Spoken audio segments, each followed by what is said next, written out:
In this video, we're going to talk about how the presence of a bargain purchase option affects lease accounting from the perspective of the lessee.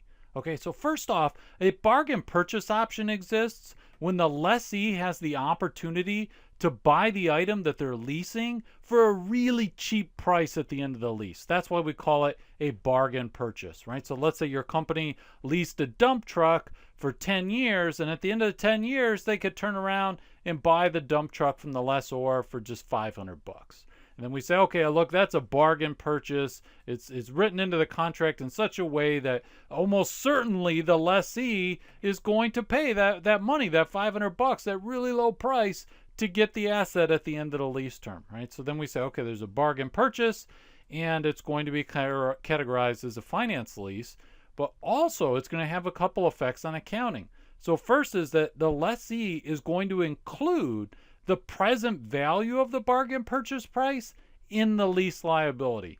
That's going to be important because remember, we got to make an effective interest table, and we're going to start with a lease liability. We're going to determine the effective interest that accrues on a lease liability and so forth. So all those things are going to change because of this bargain purchase option being included.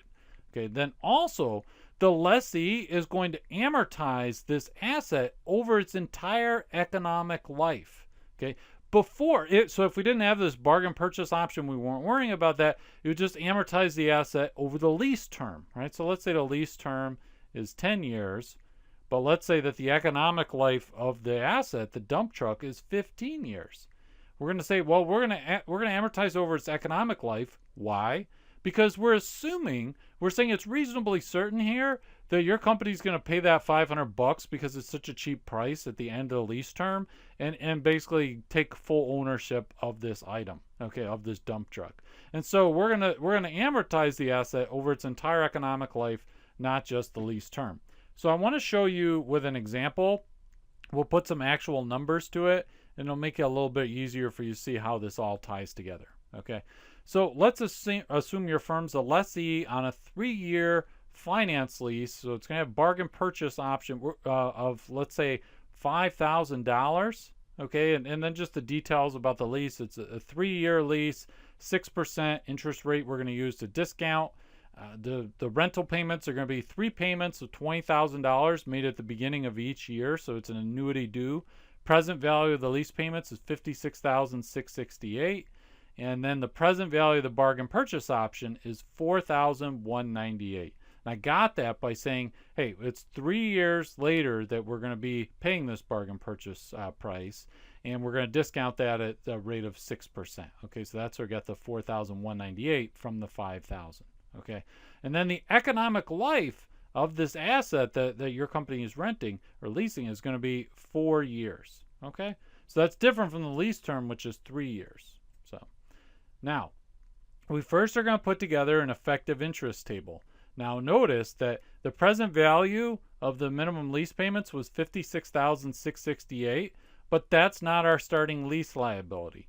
Because we have the bargain purchase option, we take the present value of the bargain purchase option, which was that $4,198, and we add that to the present value of the lease payments. So that gives us a starting lease liability of $60,866. Then we immediately make a lease payment, the day one, $20,000. So that brings the lease liability down to $40,866. But then we multiply that $40,866, we multiply that by 6% to give us that first accrual of interest, right? So we're going to have $2,452 of interest, right? And the interest is going to increase the liability. The lease payment is going to decrease the liability. So our net reduction is $17,548. That brings us from $48,666 to $23,318, and so forth. Now, note that there's going to be one final payment of $5,000. Okay, but without the bargain purchase option, we wouldn't have this, right? We wouldn't have that final because we just have 3 payments of $20,000. But we're assuming that we're going to make this final payment the bargain purchase price of $5,000. Okay, so we're going to make that payment of $5,000, and then our lease liability at the end of that year will be 0. Okay, so that's one of the differences. If we didn't have any kind of bargain purchase prices, we're going to have that final bargain purchase payment. Okay, now I want to show you the journal entries.